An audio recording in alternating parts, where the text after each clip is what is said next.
문화는 사람의 마음을 움직이고 세상을 바꾸는 힘이 있습니다. 중국 정부가 한국 문화를 금지한 이유는 단순합니다. 그것은 바로 두려움 때문입니다. 한국 문화가 사람들의 마음을 흔들고 그들의 생각을 바꾸며 나아가 사회를 변화시킬 수 있다는 것을 알기 때문이죠. 그러나 역설적이게도 금지할수록 한국 문화를 보고 싶어하는 중국인들은 점점 더 늘어나고 있습니다. 한국의 드라마와 음악, 영화 속에는 자유와 창의성, 그리고 자신의 목소리를 내는 힘이 담겨 있기 때문입니다. 그것은 단순히 즐기는 콘텐츠를 넘어 사람의 생각과 행동을 바꾸는 강력한 메시지를 전달합니다. 라고 말하는 중국어 대생이 있습니다. 대체 무슨 사연인지 오늘 사연 바로 시작하겠습니다. 안녕하세요. 저는 러페이라고 해요. 이름이 조금 독특하다고요? 부모님이 제 이름의 비처럼 맑고 자유롭다는 의미를 담았다면서 자랑스러워했어요. 하지만 그 이름이 제 삶과는 한참 동떨어져 있다는 걸 깨닫는 데에는 꽤 오랜 시간이 걸렸습니다. 중국에서 자라면서 한국은 제게 그저 작은 나라, 그리고 우리보다 덜 발전된 시끄러운 나라였어요. 그게 당연하다고 생각했죠. 텔레비전에서나 학교에서나 한국에 대한 이야기를 들으면 늘 비슷했거든요. 그들이 만든 것들은 우리 것을 흉내낸 것에 불과하다. 그 나라가 클 수 있었던 건 서양에 기대서야 가능한 일이다. 뭐 이런 내용이었죠. 그리고 주변에선 한국 드라마나 노래가 마치 암묵적인 금기처럼 여겨졌습니다. 한 번은 고등학교 때 친구 하나가 제게 몰래 USB를 건넨 적이 있어요. 이거 꼭 봐야 해. 미쳤어. 완전 감동이야. 내용을 물었더니 한국 드라마라고 하더군요. 저는 피식 웃었어요. 한국? 걔네가 드라마를 잘 만든다고. 에이, 뭘 또 감동이야. 그리고는 그 USB를 집에 던져두고 한동안 잊어버렸죠. 한편으로는 정말 궁금하지도 않았어요. 그땐 제 세계의 중심은 중국뿐이었으니까요. 하지만 참 이상하게도 마음 한구석에는 약간의 의문이 남았어요. 그 의문은 대학생이 되고 나서야 커지기 시작했어요. 중국 내에서 한국 콘텐츠는 여전히 접근이 어려웠습니다. VPN 없이는 드라마나 K-팝 영상을 보는 건 불가능에 가까웠어요. 그러던 어느 날 제 룸메이트가 밤늦게까지 노트북을 붙잡고 뭔가에 집중하고 있더라고요. 호기심에 가까이 다가가 봤는데 화면에선 낯선 한국 드라마가 흘러나오고 있었어요. 너 지금 뭐 보고 있어? 쉿. 한국 드라마. 정말 짜릿해. 주인공이 죽을 때까지 불의와 싸워서 결국 이기는 이야기야. 넌 왜 이걸 안 봐? 너무 재미있는데. 친구의 표정은 진지하고도 행복해 보였어요. 저는 코웃음을 쳤죠. 그까짓 거 뭐가 대단하다고 그러냐? 우리 드라마가 훨씬 잘 만들어. 그렇게 말은 했지만 머릿속에는 한 가지 의문이 맴돌았어요. 왜 한국 드라마를 보려면 이렇게 숨어서 봐야 할까? 그날 밤 저는 가볍게 검색을 시도했어요. 그런데 한국 드라마라고 검색어를 입력하는 순간 화면에 뜬 차단된 페이지를 보고 화가 치밀었어요. 도대체 왜? 중국의 검열이 한국 콘텐츠에 이렇게까지 철저하다는 게 그제야 이상하게 느껴졌어요. VPN을 사용하면 쉽게 해결되는 문제였지만 그게 마치 금기를 어기는 행위처럼 느껴져 섣불리 시도하지 못했죠. 시간이 흐를수록 저를 더 혼란스럽게 만드는 일이 생기기 시작했어요. 해외 유학을 갔다 온 친구들이 돌아올 때마다 입을 모아 말했거든요. 중국에서 배운 한국, 전부 거짓말이야. 한국은 정말 다르더라.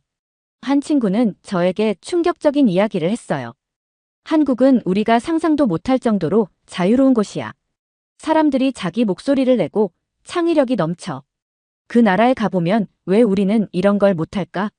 싶을걸. 저는 귀를 의심했어요. 자유롭다니. 창의력이 넘친다고. 그게 말이 돼요? 학교에서 배운 한국은 겨우 한두 가지 산업에 의존하는 작은 나라에 불과했는데. 그런데 왜 그들은 한국을 다녀오거나 외국에서 한국인을 만나면 이런 이야기를 하는 걸까요? 머릿속이 복잡해졌어요. 그 친구들이 거짓말을 하는 걸까? 아니면 우리가 배워온 정보가 왜곡된 걸까? 누군가가 한국을 비난할 때마다 저는 고개를 끄덕이면서도 속으로 이상한 혼란을 느꼈어요. 왜 그런지 이유를 알 수 없었지만 한 가지 확실한 건 이 질문이 점점 더 커지고 있다는 거였어요. 제 혼란을 더욱 키운 건 어느 날 룸메이트가 몰래 본 뉴스 장면이었어요. 한국의 아이돌 그룹이 해외 시상식에서 상을 받는 영상이었죠. 화면 속 사람들은 환호했고 수천 명의 외국 팬들이 한국어로 노래를 따라 부르더군요. 저는 말문이 막혔어요. 어떻게 작은 나라가 전 세계 사람들의 마음을 움직이는 거지? 그때부터였어요. 머릿속에서 한국이라는 나라를 지우려고 하면 할수록 더 선명하게 떠오르기 시작했어요. 왜 정부는 한국 콘텐츠를 이렇게 철저히 막는 걸까? 왜 사람들은 그걸 몰래 보고 싶어 할까? 그리고 왜 한국에 다녀온 사람들은 하나같이 우리가 알고 있는 한국이 가짜라고 말할까? 이런 의문이 쌓여갈 때마다 저는 더 혼란스러워졌어요. 어쩌면 제가 그동안 믿고 있던 게 전부 잘못된 건 아닐까? 한국이라는 나라는 정말 어떤 곳일까? 그 작은 나라가 가진 힘은 도대체 무엇이길래 이렇게까지 막아야만 했던 걸까? 그날 이후 저는 더 이상 그 의문을 외면할 수 없었습니다. 저는 한국에 대해 알아보기로 결심했어요. 진짜 한국이 어떤 나라인지, 그들이 왜 그렇게 매력적이고도 두려운 존재가 되었는지를요. 그날 밤 저는 결국 VPN을 켰어요. 막힌 길은 돌아가면 되는 법이니까요. 한국 드라마 추천이라고 검색했을 때 화면에는 수많은 드라마들이 떴어요. 마치 금단의 열매를 앞에 둔 기분이었어요. 하지만 저의 눈을 사로잡은 건 친구가 강력 추천했던 미생이라는 드라마였어요. 제목부터 이상하게 저를 끌어당겼습니다. 클릭하는 순간부터 제 세계는 바뀌기 시작했어요. 드라마는 평범한 계약직 사원이 하루하루 버티며 살아가는 이야기를 그렸어요. 주인공 장글에는 바둑을 두다 실패하고 평범한 회사원이 되었지만 절대 포기하지 않았죠. 처음에는 그냥 회사 이야기 아니야? 라고 생각했어요. 하지만 첫 화의 엔딩이 제 가슴을 무겁게 눌렀습니다. 우리는 모두 불완전하다. 다만 완생을 향해 나아갈 뿐이다. 드라마의 대사는 한국어였지만 그 뜻이 이상하리만큼 제 마음에 박혔어요. 불완전하지만 끝까지 나아가야 한다. 저는 그동안 완벽하지 못한 제 자신을 늘 부끄러워했어요. 하지만 장글에는 말없이 무시당하면서도 포기하지 않았어요. 그 모습이 저와 겹쳐 보였어요.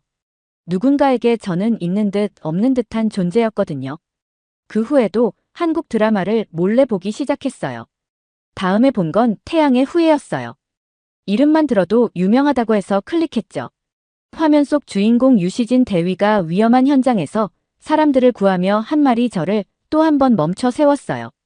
살려야 할 사람은 반드시 살린다. 그것이 나의 의무니까. 그 한마디가 무겁게 울렸습니다. 제 주변에는 의무라는 단어를 그렇게 진지하게 말하는 사람이 없었어요. 모두 자신의 이익에만 집중했으니까요. 그런데 그 대사는 군인의 의무를 넘어 자기 자신을 믿고 책임지는 것처럼 들렸어요. 한국 드라마는 왜 이렇게 대사 하나하나가 강렬할까요? 감정을 숨기지 않고 마주보는 그들의 모습이 저를 감동시켰어요. 다음으로 본 드라마는 비밀의 숲이었어요. 이 드라마는 부패한 권력과 맞서는 이야기를 다뤘는데 너무나 현실적이었어요.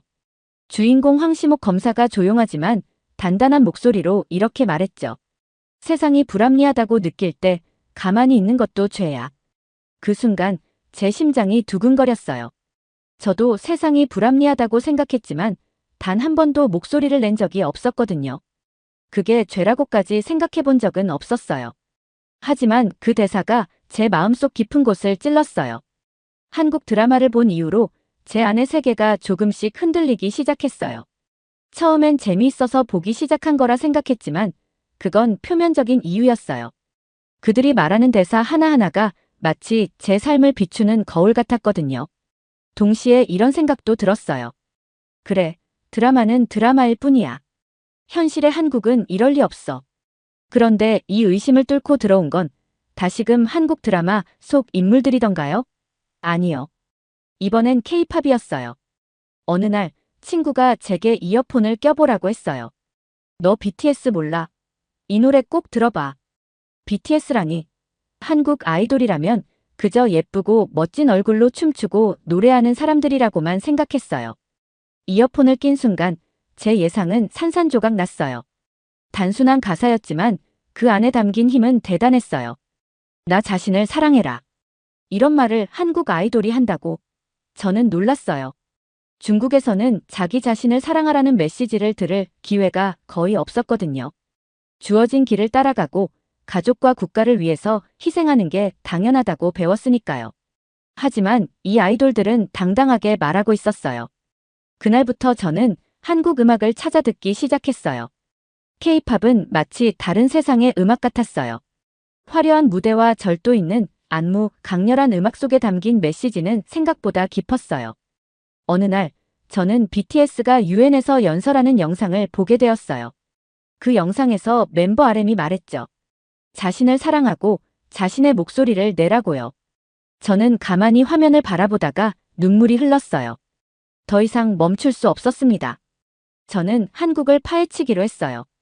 드라마, 영화, K-팝에 이어 이번엔 한국의 역사와 경제 발전에 대한 자료들을 찾아보기 시작했습니다. VPN을 통해 접근한 해외 뉴스와 유튜브 영상에는 제가 몰랐던 한국이 가득했어요. 한국은 어떻게 전쟁 폐허에서 세계 경제 10위권으로 성장했을까? 화면 속에는 한국의 과거 모습이 나왔어요. 1950년대 한국은 정말 아무것도 없는 폐허였죠. 그런데 지금은 기술과 문화, 경제에서 전 세계를 이끌어가는 나라가 되었어요. 그 중에서도 제 눈을 번쩍 뜨이게 만든 건 한국의 교육열과 도전 정신이었어요. 영상에서 한국의 학생들이 밤늦게까지 공부하고 목표를 위해 끊임없이 노력하는 모습이 나왔어요. 열심히 공부만 하는 게 아니라 스스로 생각하고 자신의 꿈을 향해 나아가고 있었어요. 영상을 보던 중 한국의 한 CEO가 했던 말이 기억에 남아요. 우리가 가진 것은 사람뿐이었습니다. 사람의 힘으로 여기까지 온 겁니다. 사람. 한국은 사람을 믿었어요. 개인의 가능성을 믿고 각자의 꿈을 응원하는 사회였어요. 반면 저는 그동안 제 삶을 제 자신이 아닌 타인의 기대와 시스템에 맡기고 살았다는 걸 깨달았어요. 한국에 대해 깊이 알수록 저는 혼란과 감동 속을 오갔어요. 마치 제가 살던 세상이 무너지고 새로 태어나는 느낌이었어요. 제 안의 질문은 이제 멈추지 않았어요. 왜 우리에게 한국은 금기시되었을까? 왜 그들은 막으려고만 했을까? 어쩌면 한국이 우리에게 보여주는 자유와 창의성이 두려웠던 걸지도 몰라요. 한국을 막는다고 해서 그들의 문화와 가치는 사라지지 않았어요. 오히려 금지를 뚫고 더 강렬하게 퍼지고 있었으니까요. 그런데 어느 날 제 안에 쌓여있던 모든 감정이 터져버릴 사건이 일어났어요. 대학교 수업 중이었어요. 교수님은 경제학 강의를 하면서 한국을 예로 들었어요. 한국이 고도 성장할 수 있었던 건 운이 좋았기 때문입니다. 서양의 자본과 기술을 받아들인 것뿐이지요. 우리나라와 비교할 수도 없는 작은 나라입니다. 그 순간 제 가슴은 이유 없이 뛰기 시작했어요. 교수님의 말이 끝나자 교실 안엔 웃음소리와 고개를 끄덕이는 학생들이 가득했어요. 다들 저 말이 당연하다는 듯이 수긍하고 있었어요. 저도 모르게 손을 들었어요. 교수님은 의아한 표정으로 바라보았죠. 러페이, 무슨 질문 있습니까? 제 목소리는 떨렸어요. 하지만 목구멍 끝까지 올라온 말을 꾹 참을 수는 없었어요. 교수님, 한국이 정말 운이 좋아서만 성장했다고 생각하세요? 교실 안이 순간 조용해졌어요. 모두 저를 쳐다보았죠. 교수님은 피식 웃으며 대답했어요.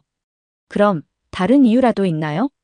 저는 깊게 숨을 들이쉬고 천천히 말했어요. 한국은 전쟁 후 폐허에서 시작했지만 그들은 사람의 힘으로 여기까지 올라왔어요. 누구의 도움만으로는 그렇게 될 수 없었습니다. 교실 안엔 또다시 정적이 흘렀어요. 몇몇 학생들이 피식 웃으며 고개를 저었어요. 교수님도 어이없다는 표정이었죠. 수업이 끝나고 친구 하나가 저를 찾아왔어요. 너 아까 뭐야? 한국이 그렇게 좋으면 한국 가서 살지 그래. 그 말이 얼마나 가시처럼 박혔는지 몰라요. 저는 친구를 노려보았어요. 내가 언제 한국을 좋다고 했어? 그냥 사실을 말했을 뿐이야. 친구는 제가 제정신이 아닌 것 같다고 비웃으며 가버렸어요. 뭐가 잘못된 걸까요? 왜 한국을 좋게 말하는 순간 이상한 사람이 되어야 할까요?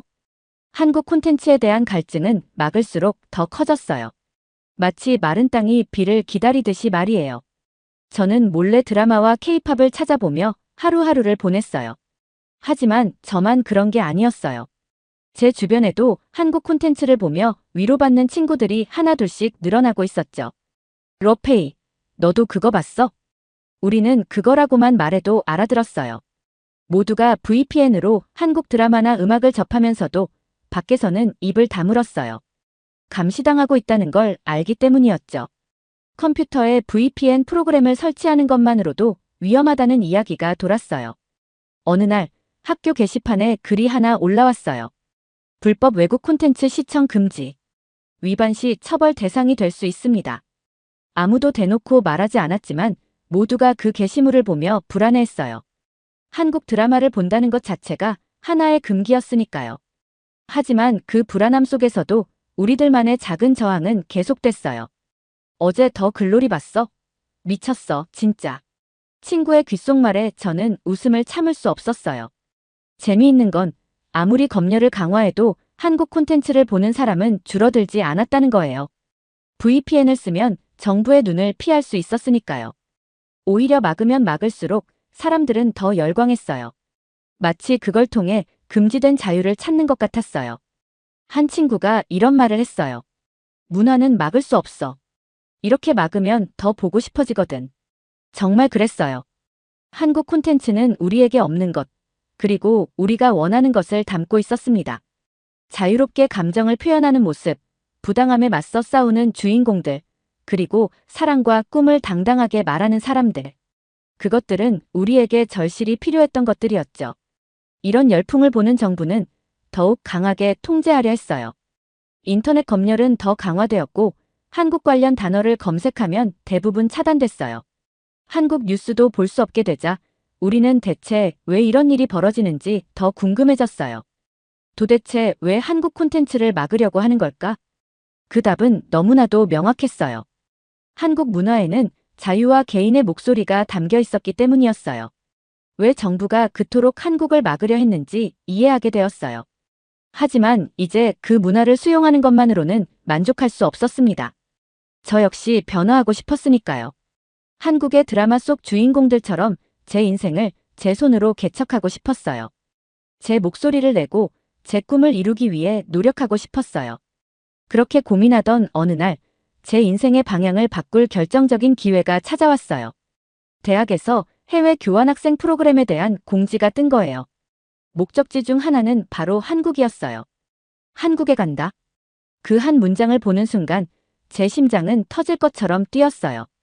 그동안 한국을 드라마와 음악, 영상 속에서만 봐왔던 제가 직접 그곳에 갈 수 있다니요. 머릿속에 그동안 봐왔던 장면들이 떠올랐어요. 서울의 화려한 도시, 도전과 열정으로 가득 찬 사람들, 새벽에도 꺼지지 않는 불빛들이요. 결심하는 건 쉽지 않았습니다. 부모님과 주변 사람들은 분명 반대할 거라는 걸 알고 있었거든요. 왜 하필 한국이야? 라는 말을 들을 게 뻔했죠. 교환학생 프로그램에 지원서를 내는 날, 제 손은 떨렸어요. 하지만 마지막 제출 버튼을 누르는 순간 이상하게도 마음이 편안해졌어요. 합격 소식이 도착했어요. 러페이, 너 교환학생으로 한국에 가게 됐어. 그 순간 눈물이 왈칵 쏟아졌어요. 제 인생이 이제 새로운 방향으로 나아간다는 걸 알았거든요. 한국에 도착한 첫날, 저는 공항에 발을 내딛는 순간부터 모든 것이 낯설었지만 설레었어요. 한국어로 된 표지판과 사람들의 목소리, 그리고 지나다니는 사람들의 자유로운 표정이 눈에 들어왔어요. 모든 게 반짝였습니다. 건물마다 걸린 화려한 광고판, 분주히 움직이는 사람들, 밤에도 환하게 빛나는 도시. 그보다도 더 감동적이었던 건 그들의 얼굴에 서려있던 자유로움이었어요. 학교에 도착하고 수업을 듣기 시작했을 때 저는 또 한 번 놀랐어요.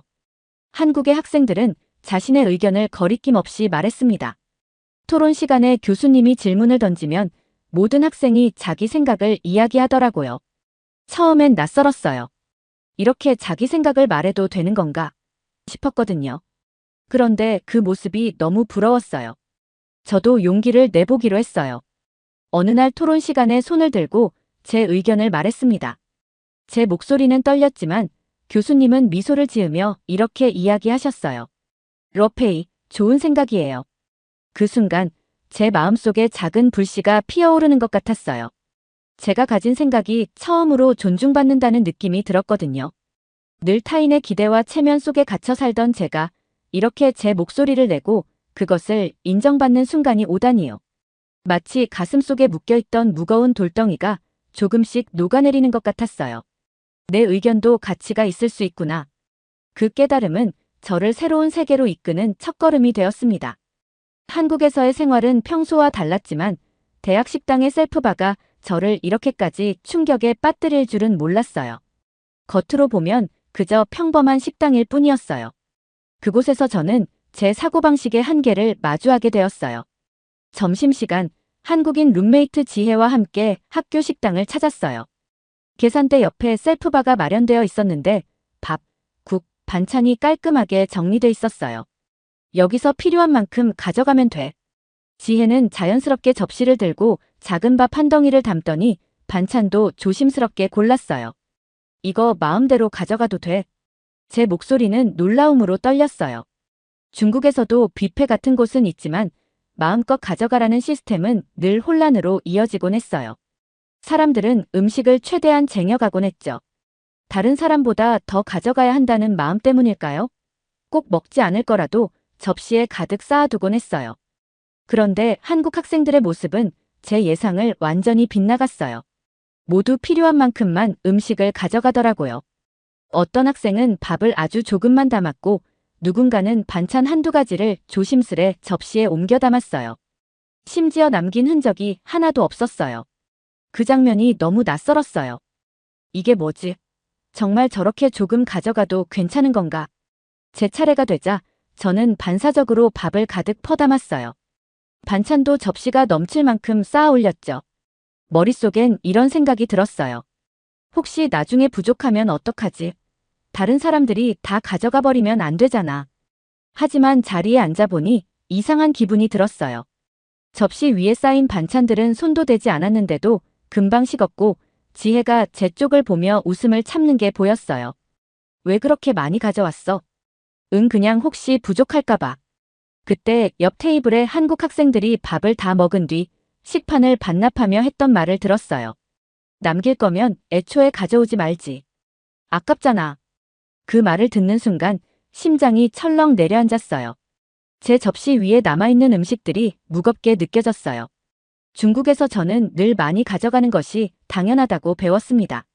많이 가져가야 여유가 있고 남들보다 부족하지 않다는 걸 보여줄 수 있었으니까요. 하지만 여기 한국에서는 필요한 만큼 가져가고 책임지듯 먹는 게 당연했어요.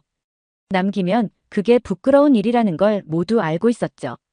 그 순간 깨달았어요. 제가 가져온 풍족함은 결국 낭비였다는 걸요. 한국에서는 자율적인 선택이 곧 책임감으로 이어지고 있었어요. 아무도 저를 막거나 제 접시를 검사하지 않았어요. 그런데도 그들은 스스로 절제했고 남기지 않았습니다. 그게 너무 충격적이었어요. 그날 밤 저는 기숙사에 돌아와 창밖을 내다보며 생각했어요. 내가 이렇게까지 많이 가져온 건 왜일까?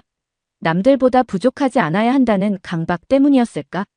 한국의 셀프바는 밥을 담는 공간이 아니었어요. 그것은 제가 평생 배워온 생각과 태도를 시험하는 거울 같았어요.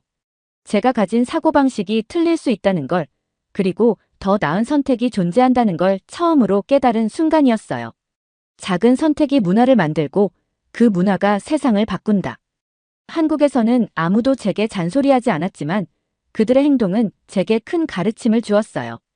필요한 만큼만 가져가는 것. 그건 어쩌면 삶을 살아가는 태도이기도 했어요.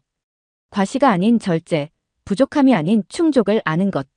그리고 잊지 못할 또 하나의 사건이 있었습니다. 어느 날 제가 지하철을 타고 가는데 앞에 앉아있던 할머니께서 갑자기 제게 말을 걸었어요. 학생, 어디에서 왔어? 저 중국에서 왔어요. 할머니는 환하게 웃으며 말했어요. 멀리서 고생 많네. 한국에서 좋은 추억 많이 만들고 가. 그 할머니의 따뜻한 말에 가슴이 찡했어요. 중국에서는 낯선 사람에게 말을 거는 일이 드물었거든요. 그런데 한국에서는 이렇게 낯선 이에게도 따뜻함을 전하는 문화가 자연스러웠어요. 지하철에서 내리며 생각했어요. 이게 바로 한국이 가진 따뜻함이구나. 사람들은 서로를 무시하거나 경계하지 않고 작은 말과 행동으로 위로를 건넸어요. 한국에서의 삶은 제게 많은 것을 가르쳐 주었습니다. 도전하는 법, 실패를 두려워하지 않는 법, 그리고 제 자신을 믿는 법을요. 한국은 사람을 변화시키는 문화를 만들었고, 저도 그 문화 속에서 완전히 다른 사람이 되어가고 있었어요. 얼마 전, 저는 서울의 남산타워에 올라가서 도시를 내려다봤어요. 수많은 불빛이 마치 별처럼 반짝이고 있었어요. 그 순간, 제 마음속에 확신이 들었습니다. 더 이상 저는 예전의 제가 아니에요. 저는 이제 제가 원하는 삶을 살기 위해 나아갈 거예요. 이제 제 꿈은 분명해요. 저도 제가 살아온 세상을 변화시키고 싶습니다. 제가 본 자유와 창의성을 더 많은 사람에게 알리고 싶어요. 곧 중국으로 돌아가지만 한국이 제게 알려준 그 메시지를 잊지 않을 거예요. 문화는 사람의 마음을 움직이고 세상을 바꾸는 힘이 있다. 자유와 창의성은 막을 수 없다. 두 번째 사연 시작합니다. 여기 뉴스를 보다 충격에 빠진 영국 여성이 있습니다. 그 여성은 본인이 느낀 한국과 너무나도 다른 한국 이야기가 뉴스에 나와서 한동안 혼란스러웠다고 합니다. 그리고 뉴스 내용과는 달리 한국이 자랑스러워할 만한 나라라는 사실을 더 많은 사람들에게 알리고 싶다며 사연을 보내왔는데요. 대체 무슨 사연일지 오늘 사연 바로 시작하겠습니다. 안녕하세요. 저는 엘로이즈예요. 영국에서 태어나고 자랐지만 한국이라는 나라에 대해 점점 더 많은 관심을 가지게 된 것은 몇 년 전부터였어요. 그때는 한국이란 나라가 저에게 아주 멀게만 느껴졌습니다. 하지만 K-팝과 한국 드라마를 처음 접하고 나서 저도 모르게 이곳의 문화에 빠져들었죠. 친구들과 함께 한국의 음식을 먹고 한복을 입어보기도 했지만 그 모든 것이 영국에서 경험한 것이었어요. 사실 처음 K-팝을 들었을 때는 그저 신기하다는 생각만 들었어요. 영어 가사가 섞인 노래들이 흥겹고 중독성 있어서 자주 듣게 되었죠. 그러다 보니 한국어 가사에도 관심이 생겼고 점점 더 한국 문화에 대해 알고 싶어졌어요. 한국 드라마를 보기 시작했을 때는 영어 자막을 읽느라 바빴지만 어느새 한국어 몇 마디를 따라하고 있는 제 모습을 발견했죠. 영국에서 한국 음식을 처음 먹어봤을 때의 기억도 생생해요. 친구들과 함께 간 한국 식당에서 불고기와 김치를 처음 맛봤는데 그 맛이 너무 신선하고 독특해서 놀랐어요. 매운 음식을 잘 먹지 못하는 저였지만 김치의 매콤한 맛에 빠져들었습니다. 그때부터 한국 음식에 관심을 갖게 되었고 집에서도 한국 요리를 해보려고 노력했어요. 물론 처음에는 실패도 많았지만 그 과정 자체가 즐거웠어요. 이런 경험들이 쌓이면서 한국에 대한 제 관심은 점점 더 커져갔어요. 단순히 문화적 호기심을 넘어서 이 나라의 역사와 사회에 대해서도 알고 싶어졌죠. 한국의 빠른 경제 성장과 기술 발전에 대해 읽으면서 어떻게 이런 변화가 가능했는지 궁금해졌어요. 그래서 한국에 대한 책을 찾아 읽기 시작했고 온라인 커뮤니티에서 한국에 관심 있는 다른 사람들과 교류하기 시작했습니다. 한국에 대한 관심이 깊어지면서 졸업 여행으로 한국을 선택하게 되었어요. 친구들은 제가 왜 하필 한국을 가고 싶어 하는지 이해하지 못했지만 저에게는 너무나 당연한 선택이었죠. 한국행 비행기 표를 예매하고 여행 계획을 세우면서 느낀 설렘은 아직도 잊을 수 없어요. 공항에서 서울로 가는 길에 보이는 풍경들이 모두 새롭게 느껴졌습니다. 넓은 도로와 끝없이 이어지는 아파트 단지들, 그리고 곳곳에 보이는 한글 간판들 모든 것이 제가 상상했던 것과는 달랐어요. 더 현대적이고 더 활기차고 그리고 더 흥미로웠죠. 서울에 도착해서 제가 가장 먼저 간 곳은 광화문이었어요. 거대한 광장이 펼쳐져 있고 그 뒤로는 경복궁이 자리를 잡고 있었죠. 그곳에서 한국의 전통적인 건축물과 현대적인 건물들이 조화를 이루고 있는 모습을 보았을 때 저는 이 나라가 과거와 미래를 동시에 품고 있다는 것을 느꼈어요. 사실 저는 한국을 방문하기 전에는 한국이 영국과 비슷한 나라일 거라고 생각했어요. 하지만 한국에서의 첫 며칠은 그 모든 생각을 뒤집어 놓았어요. 특히 밤에 화려하게 빛나는 서울의 야경은 제 상상을 훨씬 뛰어넘었어요. 명동의 거리에서 사람들은 밤 늦게까지 쇼핑을 즐기고 길거리 음식점들은 끊임없이 음식을 만들어내고 있었죠. 그 활기는 저를 사로잡았고 이런 나라에서 살면 얼마나 즐거울지 상상하게 되었습니다. 명동 거리를 걸으면서 느낀 그 활기찬 분위기는 정말 특별했어요. 밤 10시가 넘었는데도 거리는 여전히 사람들로 북적거렸고 가게들도 문을 닫을 기미가 보이지 않았죠. 영국에서는 상상도 할 수 없는 광경이었어요. 특히 길거리 음식 냄새에 이끌려 처음으로 떡볶이를 맛보았을 때의 그 맛은 지금도 잊을 수 없어요. 매콤하면서도 달콤한 그 맛에 완전히 빠져들었죠. 쇼핑을 하면서도 놀란 점이 많았어요. 한국의 화장품 가게들은 마치 놀이동산 같았어요. 다양한 제품들을 직접 테스트해 볼 수 있고 친절한 직원들이 상세하게 설명해주는 모습이 인상적이었죠. 또한 길거리 곳곳에 있는 노래방도 흥미로웠어요. 처음에는 왜 이렇게 노래방이 많은지 이해가 되지 않았지만 나중에 한국 친구들과 함께 노래방에 가보고 나서야 그 매력을 알게 되었습니다. 한국에서의 여행 중 가장 기억에 남는 순간은 남산타워를 방문했을 때였어요. 케이블카를 타고 올라가면서 보는 서울의 모습은 정말 압도적이었어요. 특히 해가 지기 시작할 무렵에 도착해서 서울이 점점 불빛으로 채워지는 모습을 본 것은 정말 잊을 수 없는 경험이었습니다.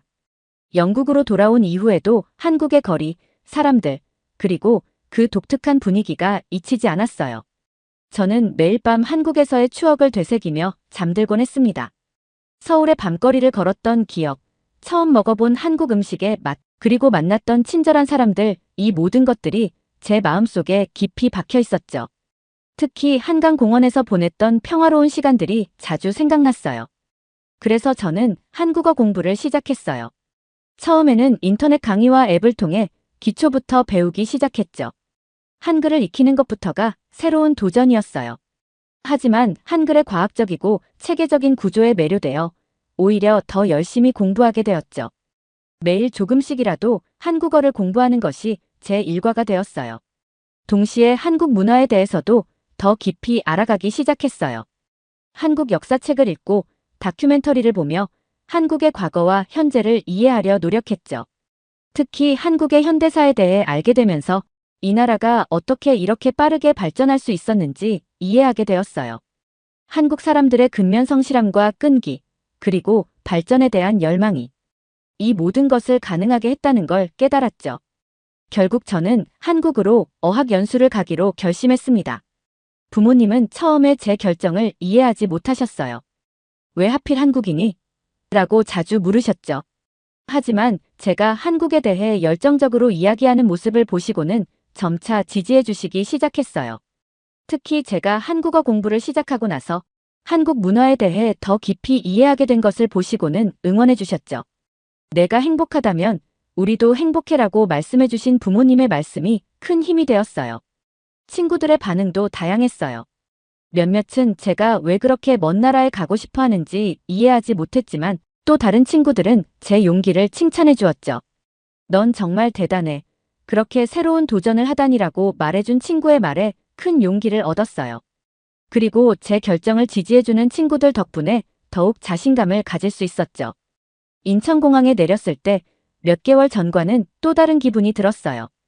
그때는 모든 것이 새로웠고 설레었지만 이번에는 마치 집에 돌아온 듯한 편안함이 느껴졌어요.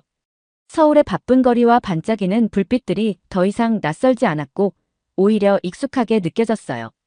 어학 연수를 시작하면서 저는 본격적으로 한국어 공부에 몰두하기 시작했어요. 처음 한국어 수업을 들었을 때 저는 완전히 새로운 세상에 들어온 기분이었어요. 한글을 읽고 쓰는 것부터 시작해서 일상 회화까지 모든 것이 새롭고도 흥미로웠죠.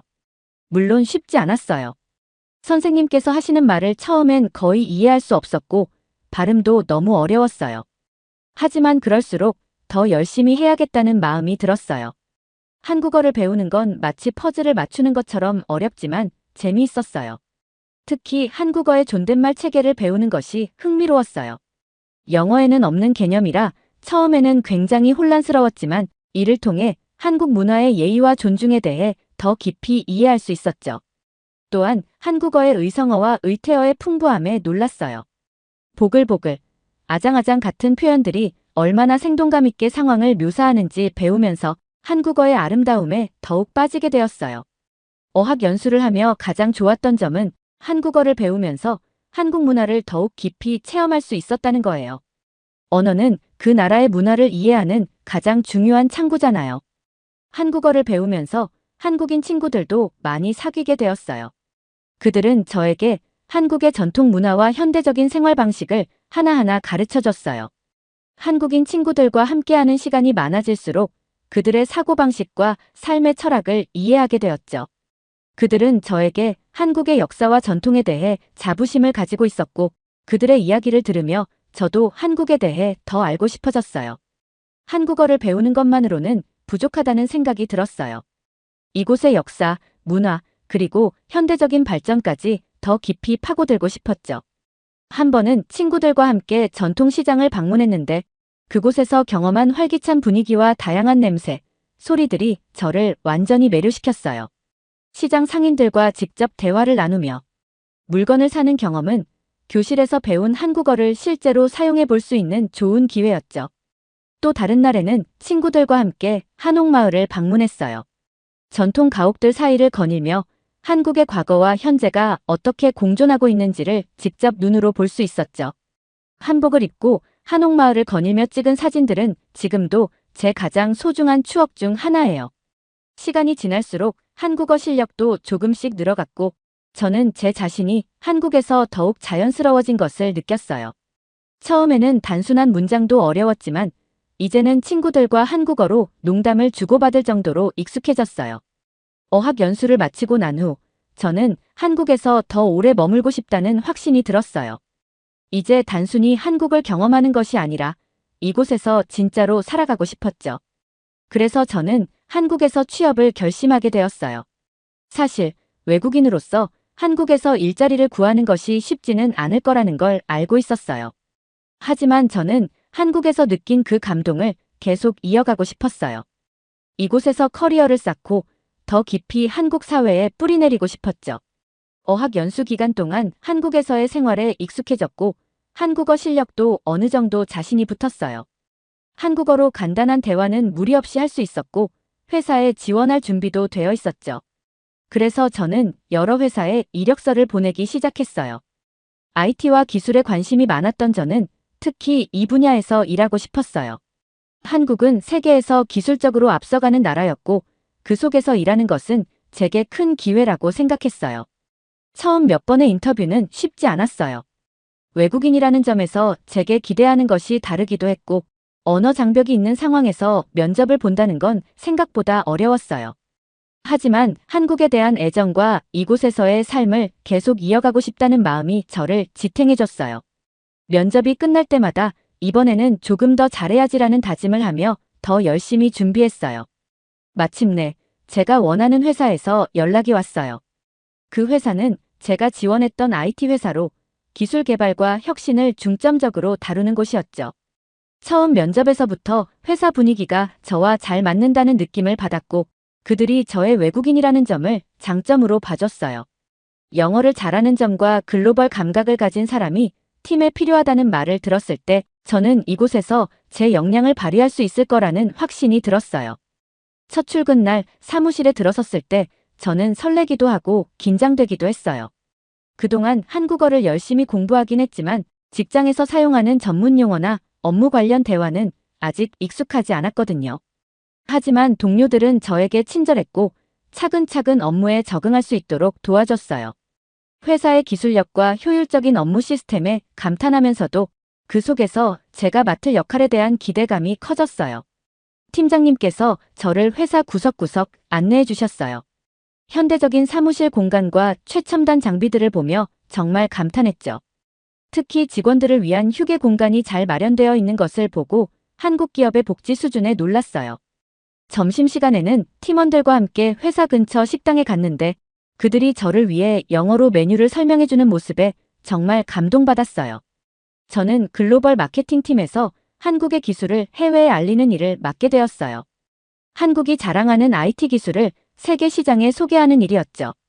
이 일을 하면서 제가 처음 한국에 왔을 때 느꼈던 감동을 다시 한번 느낄 수 있었어요.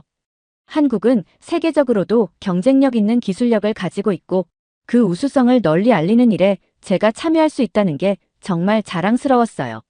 물론 처음엔 어려움도 있었습니다. 새로운 환경에서 적응해야 했고 업무 속도에 맞춰가려면 많은 노력이 필요했죠. 하지만 저는 한국에서 배운 끈기와 열정으로 조금씩 제 자리를 찾아갔어요. 팀원들과 함께 프로젝트를 진행할 때마다 한국 사회의 속도와 효율성에 놀라곤 했어요. 모든 일이 체계적으로 진행되고 작은 디테일까지 신경 쓰는 한국의 업무 문화를 경험하면서 이곳에서의 커리어가 더욱 탄탄해질 거라는 자신감이 생겼어요. 시간이 지나면서 저는 한국에서의 생활에 완전히 적응했고 일도 즐겁게 하고 있었습니다. 그동안 한국의 문화를 깊이 경험했지만 이제는 한국의 역사에도 관심이 생기기 시작했어요. 한국에 사는 외국인으로서 이 나라가 어떻게 이렇게 발전했는지 궁금해졌죠. 과거와 현재가 어떻게 맞물려 있는지 한국의 성공 뒤에 숨겨진 이야기를 알고 싶었어요. 그래서 주말마다 박물관이나 역사적인 장소들을 방문하기 시작했어요. 국립중앙박물관에서 삼국시대의 유물들을 보며 한국의 오랜 역사에 감탄했고, 전쟁기념관에서는 한국이 겪은 아픔과 그것을 극복한 힘을 느낄 수 있었죠. 이런 경험들을 통해 한국의 현재 모습이 어떻게 만들어졌는지 조금씩 이해할 수 있었어요. 처음으로 한국 역사를 본격적으로 접한 건 경복궁을 다시 방문했을 때였어요. 경복궁은 서울의 중심에 있는 역사적인 장소로 조선시대의 궁궐이죠. 그날 경복궁 안에서 열린 한국 역사에 대한 전시를 보면서 제 마음에 큰 감동이 밀려왔습니다. 조선시대의 왕과 백성들, 그리고 그들이 이루었던 문화와 기술은 매우 흥미로웠어요. 한국이 단순히 현대 기술로만 유명한 나라가 아니라 그 이전부터도 독창적인 문화와 기술을 발전시켜왔다는 것을 깨달았죠. 경복궁에서 본 다양한 유물들은 그 시대 사람들의 삶을 상상하게 해줬어요. 한국의 과거는 결코 평탄하지 않았지만 그 속에서도 강한 정신력과 끊임없는 발전을 이루어냈다는 것을 알게 되었죠. 영국에서 배운 역사는 서구 중심적인 관점에서 많이 다뤄졌기 때문에 동아시아의 역사에 대해서는 잘 알지 못했어요. 하지만 한국에 살면서 배운 한국의 역사는 저에게 새로운 시각을 열어주었어요. 저는 동아시아 역사에 대해 더 깊이 탐구하고 싶어졌어요. 한국이 일본과 중국 사이에서 어떤 역사를 겪었는지, 그리고 그 과정에서 어떤 어려움을 이겨냈는지 궁금해졌죠. 특히 한국의 독립운동과 일제강점기 동안 한국인들이 어떻게 저항했는지에 대해 배웠을 때는 정말 가슴이 먹먹해졌어요. 한국인들이 나라를 되찾기 위해 목숨을 걸고 싸웠다는 사실을 알게 된 후 저는 한국에 대한 존경심이 더 커졌습니다. 한국은 역사적으로 수많은 외세의 침략을 받았고 그때마다 자신들의 문화를 지키기 위해 싸워왔다는 사실이 저를 깊이 감동시켰어요. 특히 조선 왕조가 500년 넘게 이어질 수 있었던 이유와 그 안에서 발전한 문학, 예술, 그리고 기술들은 모두 놀라웠어요. 한국의 전통 문화를 체험할 때마다 그 깊이를 새삼 느끼게 되었고 영국의 문화와는 또 다른 매력을 발견했죠. 저는 한국의 독립운동과 관련된 역사적 장소도 찾아가 보았어요. 서대문 형무소를 방문했을 때 그곳에서 한국의 독립을 위해 싸운 이들이 겪었던 고통을 직접 느낄 수 있었죠. 특히 그들의 희생이 지금의 자유롭고 발전된 한국을 만들어냈다는 사실이 큰 울림을 줬어요. 이런 역사적 사실들을 배우면서 저는 한국이 어떻게 지금처럼 성공적인 나라로 성장할 수 있었는지 이해하게 되었어요. 한국은 단순히 경제적으로 부유한 나라일 뿐만 아니라 그 밑바탕에 깊은 역사적 뿌리와 강한 정신력이 자리 잡고 있었어요. 한국인들이 겪어온 수많은 도전과 고난 속에서도 그들은 포기하지 않았고 끝내 성공을 이뤄냈죠. 한국의 근현대사를 공부하면서 한국 전쟁과 그 이후의 재건 과정에 대해 깊이 알게 되었어요. 전쟁으로 폐허가 된 나라에서 불과 반세기 만에 세계적인 경제 강국으로 성장한 한국의 이야기는 정말 놀라웠죠. 한강의 기적이라고 불리는 이 경제 성장의 이면에 있는 한국인들의 노력과 헌신을 이해하게 되면서 제가 지금 누리고 있는 한국의 발전된 모습이 얼마나 값진 것인지 깨달았어요. 한국에서 만난 많은 사람들은 그들의 역사에 대해 자랑스러워했어요. 친구들과 대화할 때마다 그들은 자국의 역사에 대해 큰 자부심을 가지고 있었어요. 그런 자부심을 보면서 저도 그들과 함께 한국의 역사를 더 알아가고 싶었어요. 영국에서는 이런 역사적 자부심을 느낄 기회가 많지 않아요. 영국은 식민 지배를 통해 발전한 나라이기에 한국과는 완전히 다른 인식을 가지고 있죠. 어느 날 저는 한 뉴스를 보게 되었어요.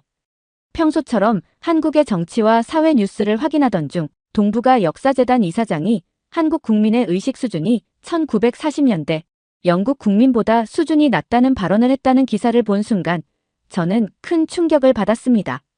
너무 당황스러워서 기사 내용을 2번, 3번 읽어봐야 했어요.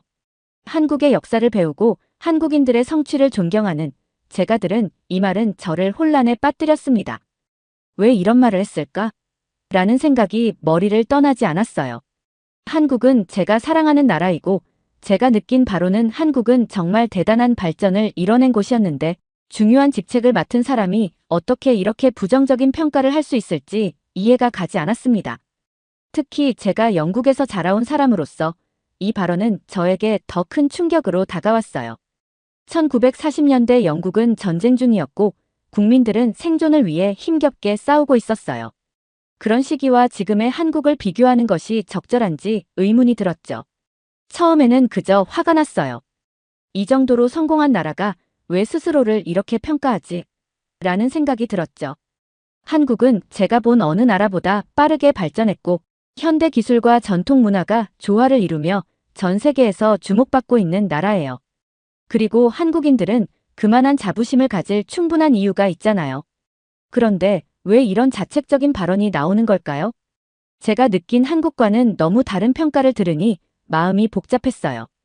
동북아 역사재단이라는 기관이 어떤 일을 하는지 알게 된 이후 저는 더 황당한 감정이 들었어요.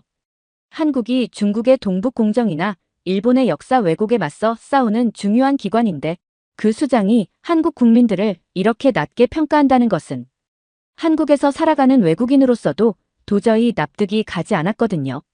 사실 한국은 제가 경험한 나라 중에서 가장 발전적이고 미래지향적인 나라라고 생각해요. 영국에 살았을 때 주변 유럽 국가들을 많이 다녔지만 국민들의 수준도 한국이 더 높다고 생각해요. 한국인들은 질서를 잘 지키고 남을 배려하고 성실하죠. 어떤 나라든 한국처럼 밤에 다녀도 안전하고 소매치기 걱정하지 않아도 되는 나라는 결코 없을 것이라고 생각해요. 한국에서의 생활은 영국에서 상상했던 것보다 훨씬 더 만족스럽고 삶의 질도 높았어요. 특히 기술 인프라나 사회 시스템은 영국과 비교해도 전혀 뒤떨어지지 않았고 오히려 더 앞서 있다고 느꼈죠.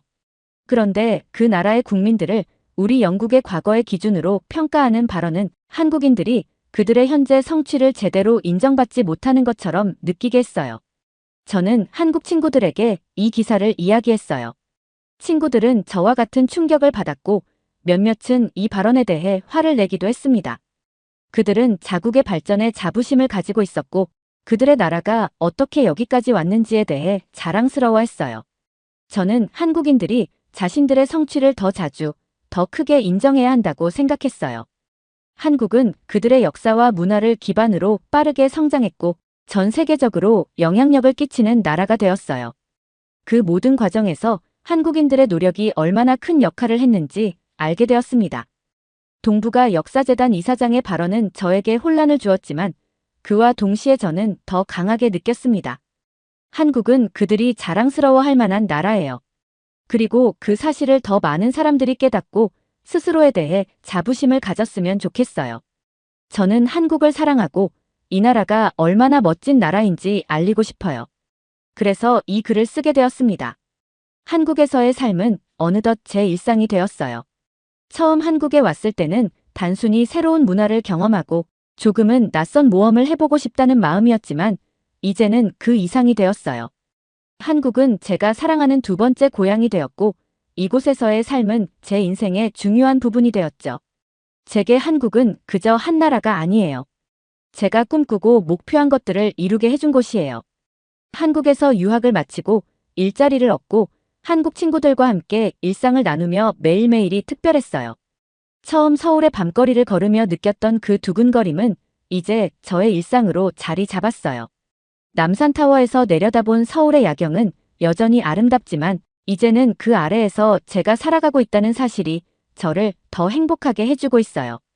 한국에서 일하면서도 저는 많은 성취를 이뤘어요. 제가 사랑하는 한국의 기술과 문화를 세계에 알리는 역할을 하며 이곳에서 제 커리어를 쌓을 수 있다는 사실이 너무 자랑스러웠어요. 회사에서의 성취는 물론이지만 제가 진정으로 기뻤던 건 한국이라는 나라의 자부심을 더 많은 사람들에게 전할 수 있었다는 점이에요. 무엇보다도 한국에서 사귄 친구들과의 관계는 제게 특별한 의미가 있어요. 그들은 저에게 따뜻함과 배려를 보여줬고, 제가 한국에서 외국인이라는 이유로 소외감을 느끼지 않도록 항상 도와줬어요. 그들과 함께 한 시간들은 제가 한국을 사랑하게 된 또 다른 이유였어요. 그들은 저를 가족처럼 받아주었고, 그 덕분에 한국에서의 생활이 더 즐겁고 행복했어요. 그러다 보니 제가 한국에서 느낀 자부심과 사랑을 더 많은 사람들에게 전하고 싶다는 생각이 들었어요. 그래서 친구들에게, 그리고 저와 대화하는 한국인들에게 한국은 정말 대단한 나라입니다라는 말을 자주 했어요. 그 말은 단지 예의상 하는 말이 아니었어요. 저는 진심으로 한국의 성취와 발전을 존경하게 되었어요. 때로는 한국인들이 자국에 대해 너무 비판적이거나 부정적인 시각을 가질 때면 안타까운 마음이 들었어요. 그럴 때마다 저는 제가 본 한국의 모습, 제가 경험한 한국의 아름다움에 대해 이야기했어요. 외국인의 시선으로 본 한국의 장점들을 설명하면서 그들이 자신들의 나라를 더 자랑스러워할 수 있도록 노력했죠. 저는 이 글을 통해 한국에서의 삶을 정리하면서 제가 한국에서 얼마나 많은 것을 얻었는지 다시 한번 깨달았어요. 처음 한국에 왔을 때는 단순한 호기심이었지만 이제는 진정으로 한국이라는 나라를 사랑하게 되었습니다. 이곳에서 제 꿈을 이뤘고 그 과정에서 스스로 더 강해졌어요. 이제는 한국이 자랑스러워할 만한 나라라는 사실을 더 많은 사람들에게 알리고 싶어요. 그게 제가 한국에서 배운 가장 큰 선물이니까요. 오늘 사연이 재미있으셨다면 구독과 좋아요, 알림 설정까지 부탁드립니다. 더 재미있는 사연으로 돌아오겠습니다. 이상 감동탐험이었습니다.